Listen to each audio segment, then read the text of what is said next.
महाकाल को लेकर आज भी सच है यह कहानी। रात के समय यहाँ कोई नहीं ठहर सकता। आज हम आपको बताने वाले हैं महाकालेश्वर ज्योतिर्लिंग के बारे में कुछ रोचक जानकारी। उससे पहले अगर आप हमारे चैनल पर नए हैं तो प्लीज़ हमारे चैनल को सब्सक्राइब करें और बाजू में दिए गए बेल आइकन को ज़रूर से दबाएं ताकि आपको हमारा वीडियो सबसे पहले मिले। धन्यवाद। मध्य प्रदेश राज्य के उज्जैन नगर में स्थित महाकालेश्वर मंदिर को सभी जानते हैं। यह मंदिर भारत के 12 ज्योतिर्लिंगों में से एक है। ज्योतिर्लिंग मतलब वह स्थान जहां भगवान शिव ने स्वयं स्थापित किए थे। पुराणों, महाभारत और कालिदास जैसे महाकवियों की रचना में इस मंदिर का मनोहर वर्णन मिलता है। पुराणों में शिव का नाम रुद्र रूप में आया है। रुद्र संहार के देवता है और कल्याणकारी है। विष्णु के भांति शिव के भी अनेक अवतारों का वर्णन पुराणों में प्राप्त होता है। शिव की महत्ता पुराणों के अन्य सभी देवताओं में सार्वधानिक है। जटाजूटधारी, भस्म भभूत शरीर पर लगाए, गले में नाग, रुद्राक्ष की मालाएं, जटाओं में चंद्र, गंगा की धारा, हाथ में त्रिशूल और नंगे पांव रहने वाले शिव कैलाश धाम में निवास करते हैं। पार्वती उनकी पत्नी अथवा शक्ति है। गणेश और कार्तिकेय के वे पिता है। यूँ तो इस मंदिर का काफ़ी महत्व है। यहाँ भक्तों की लाइनें लगती है, लेकिन इस बात को बहुत कम लोग जानते हैं कि भगवान महाकालेश्वर ज्योतिर्लिंग की उत्पत्ति कैसे हुई थी। आज हम आपको बताएंगे कि सूर्यदेव की 12 रश्मियों से प्रकट हुए थे ज्योतिर्लिंग। कहा जाता है कि जब सृष्टि का निर्माण हुआ था उस समय सूर्य की पहली 12 रश्मियों धरती पर पड़ी थी। उनसे 12 ज्योतिर्लिंग बने थे। उज्जैन महाकालेश्वर ज्योतिर्लिंग भी सूर्य की पहली 12 रश्मियों से निर्मित हुआ। तब से बाबा महाकालेश्वर की पूजन उज्जैन में होती है। उज्जैन की पूरी भूमि को उसर भूमि कहा जाता है, यानी शमशान की भूमि। भगवान महाकाल का मुख दक्षिण दिशा की ओर है, इसलिए भी तंत्र क्रियाओं की दृष्टि से उज्जैन महाकाल मंदिर का बेहद खास महत्व है। महाकाल की नगरी में हरसिद्धि, काल भैरव, विक्रांत भैरव आदि भगवान विराजमान है।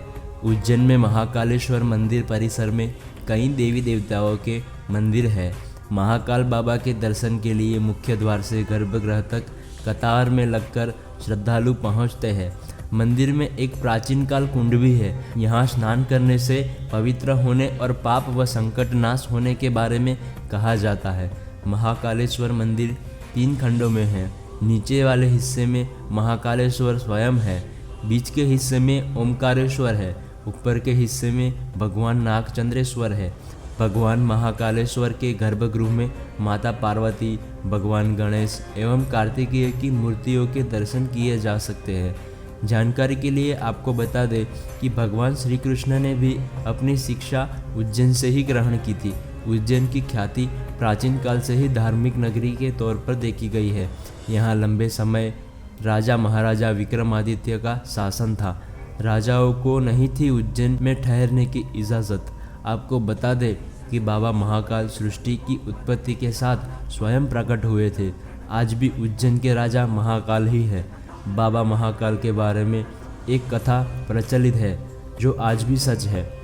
पहले किसी भी राजा को महाराज महाकाल की नगरी उज्जैन में ठहरने की इजाज़त नहीं थी। ऐसा इसलिए था क्योंकि कहा जाता है कि सदियों पहले कोई और राजा एक रात यहाँ गुजार ले तो उसे अपनी सल्तनत गंवानी पड़ती थी। इसी वजह से महाकाल की शरण में रहने के लिए सिंधिया राजधरा ने महल बनवाया। उस समय में सिंधिया राजधानी ने उज्जैन में कालीदेव महल अपने ठहरने के लिए बनवाया था। कहा जाता है उज्जैन आने पर सिंधिया महाराज इसी महल में ठहरा करते थे। आज भी प्रधानमंत्री और मुख्यमंत्री रात के समय उज्जैन में नहीं रुकते हैं।